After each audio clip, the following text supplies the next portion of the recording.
So as you may know, I'm a big Nintendo fan. I always loved a lot of the franchises that Nintendo has essentially created and globalized for the majority of my childhood.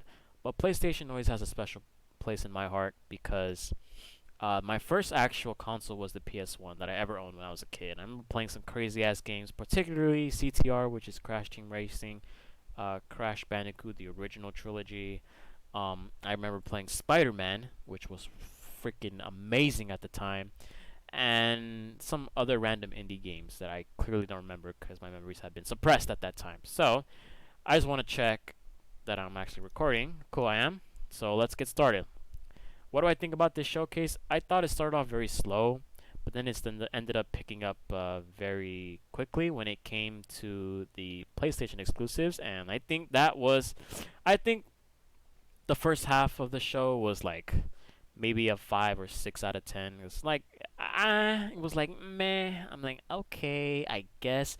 But then when they but then when they showed the PlayStation exclusives, they just knocked that shit out the park. It was home run after home run, and I know a lot of people were hyped. So let's get right into it. Let's go into some of the stuff. Now, the introduction to PlayStation. I thought they were gonna introduce a chess game into PS5. I was like, what is going on here? Those some crazy ass chess, man. It ain't that deep, you know. It's just a showcase of, the PlayStation Play has no limits or whatever. So then, of course, Jim Ryan is talking about the PlayStation, yada yada yada. We don't care about Jim Ryan, Snake. Um, Boom! Right off the bat, we ended up getting a announcement that Knights of the Old Republic is getting a remake. I clearly remember this game way back then. I believe this game came out, God, dude, a millennium ago. I I don't know how I pretty much associate this game to PC because I'm pretty sure it was a Windows game at the time, and then it went to Xbox or Microsoft. So it's pretty cool that it is coming to the PS5 as a remake. I know a lot of Star Wars fans are excited about this.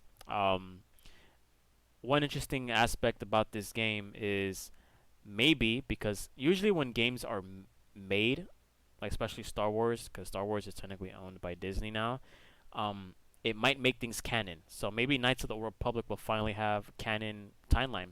Who knows? Um, Maybe they're preparing themselves for this game in order to showcase a movie. I don't know. That's just rumors. That's just speculation for now. I'm not gonna entertain it until we get factual information. So, pretty good. I know Star Wars has been one of those games where, or I guess it's one of those franchises where a lot of people do pick it up. There's a lot of fanfare that people get out of it. So, but this is a pretty good game, from what I remember back in the day. It had a lot of good storytelling. So I suggest you look up the lore of the Knights of the Old Republic. If you're a Star Wars fan, I highly recommend reading the comics as well, cause there's a lot of crazy stuff. And I'm pretty sure the Kylo Ren stuff that you see in the recent trilogy, a lot of it, his backstory and the story of the First Republic comes from here. So I would suggest, unless I'm wrong, because I'm pretty scattered brain when it comes to Star Wars lore, because that lore is a fucking rabbit hole so goddamn deep, deeper than the galaxy itself. So I might be wrong, but I suggest reading the comics because the comics are really good in this era of Star Wars.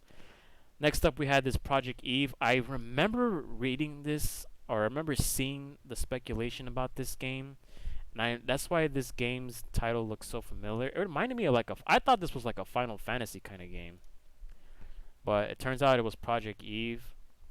It's like a Final Fantasy slash Metroid kind of game. It looks pretty cool. Am I gonna pick it up? Probably not. Um, it's pretty graphic if you ask me, so I guess it's pretty cool. I don't think I'm gonna pick this up, but I do remember Project Eve being mentioned somewhere before in one of those leaks or rumors for a while now, and Unreal Engine is being used. So yeah, 2K presents Borderlands. That's not really Borderlands, is it? Wonderlands. Oh, okay, so that's another Borderlands knockoff, I guess. Has the same animation. 2K is making this game, so Any game that has this exact graphic, style, art style, I guess, I'm gonna call it Borderlands a knockoff. So yeah. Next thing we have is this random ass game. I thought this was Final Fantasy 16. I don't know why I thought about it was Final Fantasy 16. It's not Final Fantasy 16. It almost looked like the art style, but I completely forgot that Final Fantasy 16 was already announced on PlayStation. So yeah, that's what's up. Next thing we have is Rainbow Six. Rainbow Six. I'm pretty sure this was already announced at E3.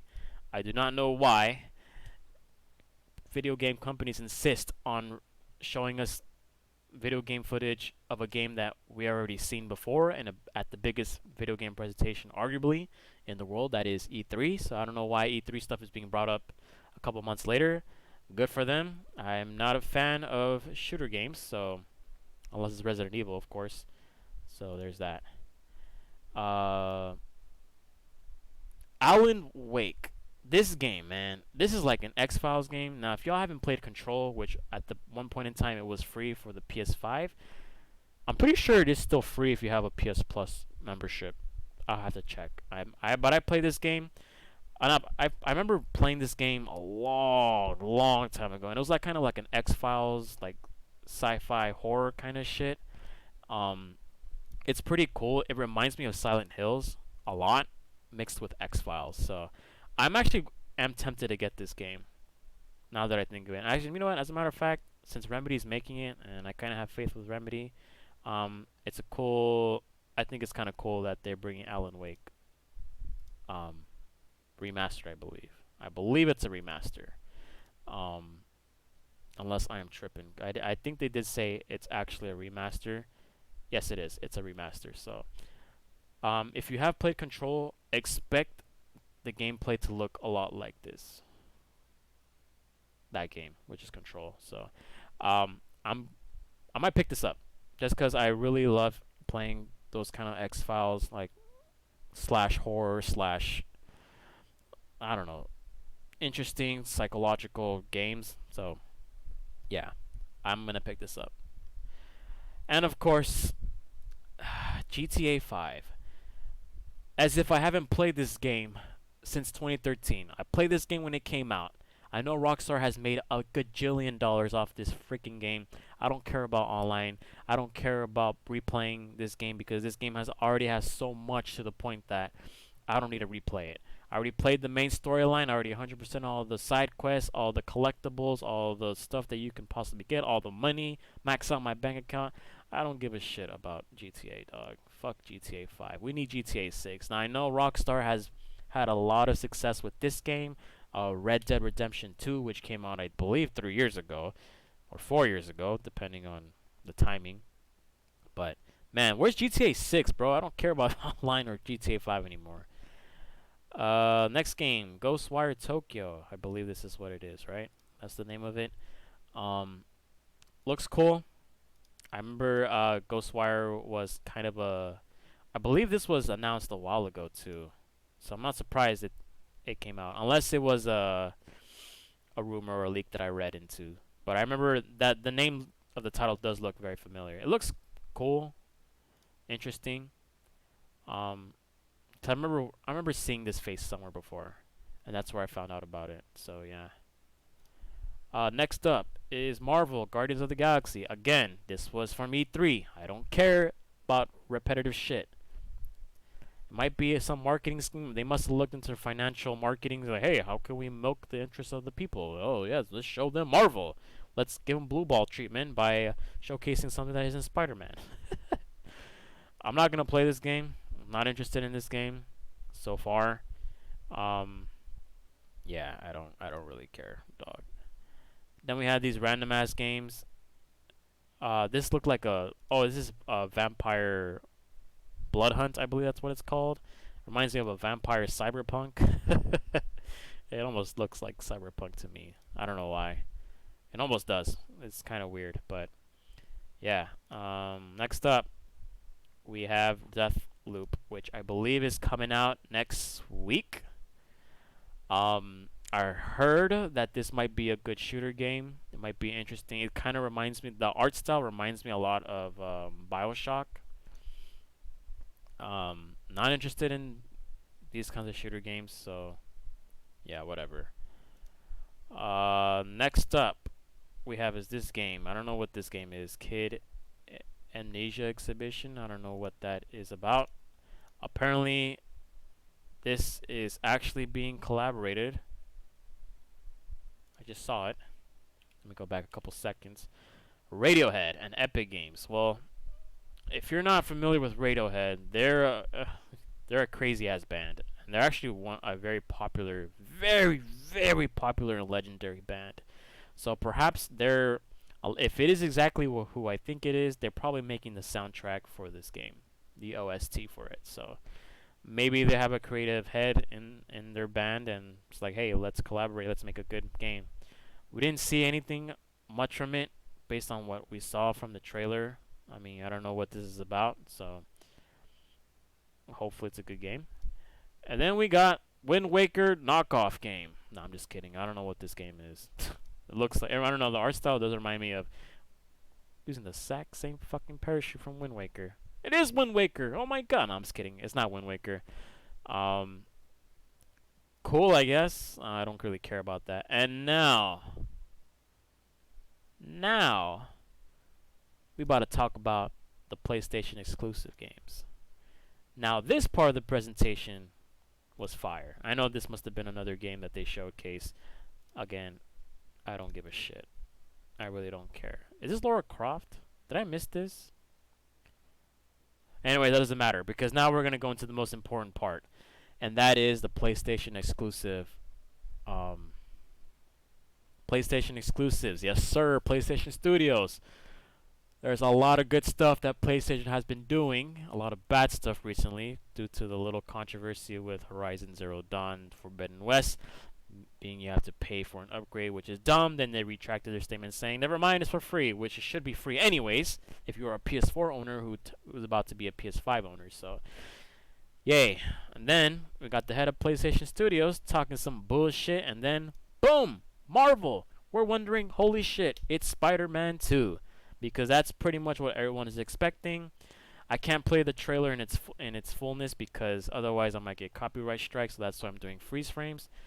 This was pretty interesting, and then I thought low key this was a Punisher game. I don't know why. I thought it was gonna be Punisher, and then of course something happens. Boom, Wolverine. We see the claws, I believe, in the trailer. It happens so fucking quick that it doesn't even showcase in the. It doesn't even show in the. Anyways, the claws pop out, Wolverine, boom, and obviously we look, and it's Insomniac is making this game, and you know who's Insomniac? Do you know who they are? They're the ones who made Spider-Man. They're the ones who made Spider-Man Miles Morales. They're the ones who made Ratchet and Clank. They have made out of the park, astronomically phenomenal games so far. And I'm kind of glad they're picking up Wolverine because obviously the first thing you see when it comes to Marvel on any console, it's like Spider-Man, Spider-Man, Spider-Man, Miles Morales, Spider-Man, Spider-Man, Miles Morales. Finally, they do Wolverine some justice. I hope they do make some justice. I trust Insomniac. They have been the geniuses behind Spider-Man. They basically turned Spider-Man into a global superstar on the console world, especially on PlayStation. Obviously, because he's exclusive to Sony. Sony owns Spider-Man, and Disney, yada yada yada, owns Marvel. But I'm glad Wolverine is now getting his shine. I'm glad, and I'm glad he's getting his shine through Insomniac. So, round of applause. Next up, we see Gran Turismo 7. I don't play Gran Turismo. I don't care about Gran Turismo. I know this franchise sells like hotcakes as well, along with the Xbox counterpart that is Forza. Yeah, I don't really care. I really don't care about that. Next thing we saw is this game. And voila. Where is it? There you go. Spider-Man and Miles Morales together. And then lurking in the shadows himself is one of my favorite villains of all time in the Marvel universe, and that is Venom. And I'm glad because I remember on the PlayStation 1, I forgot which Spider-Man game it was. It might have been the original. I don't exactly remember, by the way. It could be Spider-Man 1, I could be Spider-Man 2. I don't know what kind of Spider-Man game I was playing on the PlayStation 1. But Venom was one of the main villains that you play against. And I'm fucking glad he is going to be in Spider-Man 2, which you'll see later.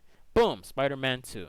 Now, I've always speculated that Venom was going to be a DLC for the original Spider-Man game, but that turned out to be false, and I'm glad that he's going to be one of the main villains, antagonists, whatever you want to call it, in this game. And I'm glad, of course, it's coming out in 2023, which is pretty far away. I hoped it was going to be next year. But hey, take your time, Insomniac. You guys have been knocking out of the park recently. You guys are literally keeping the PlayStation 5. You're making it a worthy console. And then, God of War Ragnarok. Everybody has been waiting to play this game. Everybody wants to play this game. If you have not played the original God of War series, I suggest, if you care about the lore, you care about the story of how Kratos came to be, go play like the first 3 God of Wars, I believe. I've lost count on God of War. And then Sony ended up pushing out this God of War. People call it God of War 4 or whatever, but it's technically God of War from 2018. Really good game. I highly recommend. If you want to play Ragnarok, you got to play this game first to understand what the story is about. Kratos doesn't give a fuck, man. His face is like, yeah, resting bitch face. And then we see RTS. I forgot how to pronounce his name. He's a little grown up now, so he's like an adolescent teenager. He looks kind of older. He has a rocking little faux hawk right here. We remember this guy, the guide. That was pretty cool. Yeah, we got to see a bunch of cool cutscenes, open world stuff. Looks pretty damn good so far. I would expect this game to be played at 60 frames per second because that's what the PS5 is capable of. And that is the last game that they showed. They showed a lot of God of War stuff, which I'm glad they did. And I'm pretty sure this game is going to come out. Ragnarok. I don't think they showed a date, right? Oh, you're not supposed to play that. There you go. I don't think they showed a year, but I believe it's 2022. If I recall from the initial PlayStation showcase from last year. I might be wrong. I'll have to check that, but I'm pretty sure they said 2022. So, what do I think about the PlayStation showcase? I think the first half was like meh, but then when the PlayStation exclusives came out, Wolverine, Spider-Man 2, God of War Ragnarok. I think Spider-Man 2. Well, if we're on a technical level, Spider-Man 2 and Wolverine were the biggest surprises. We already knew Ragnarok existed, but at least they showed some gameplay, which is pretty cool for Ragnarok. So they knocked that exclusive stuff out of the park. Other than that, Alan Wake from the first half of the presentation, I'm looking forward to that. Knights of the Old Republic is interesting. And yeah, what do you guys think? Let me know what your opinion was about this presentation. And yeah, I'll see you guys on the next video. Peace.